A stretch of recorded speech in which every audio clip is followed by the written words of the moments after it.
What's cracking? Hopefully it's not your back. Now listen, if you're new to crypto trading, you want to use a demo trading app. It's a great way to practice without risking real money. These apps basically let you trade using virtual money and the ropes of crypto trading safely. One of the best apps for beginners is called Little eToro. It's a simple, easy to use platform. You can trade cryptocurrencies, stocks, and more. And with eToro's demo account, you can trade without worrying about losing any money. Another great option is Binance.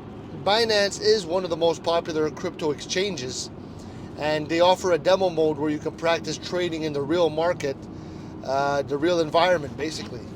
So, you know, it's perfect for beginners who want to get a feel for how things really work.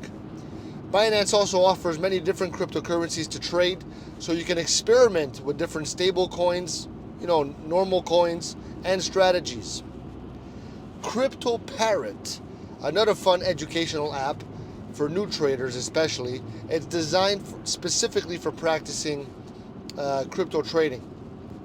You can learn how to buy and sell coins, track market movements, test your skills without any risk.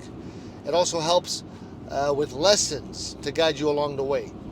So, using these demo accounts are going to help you gain confidence, trading strategies, getting comfortable with the type of crypto market before you start trading real money. Leave me a like, leave me a comment, because we get what we give.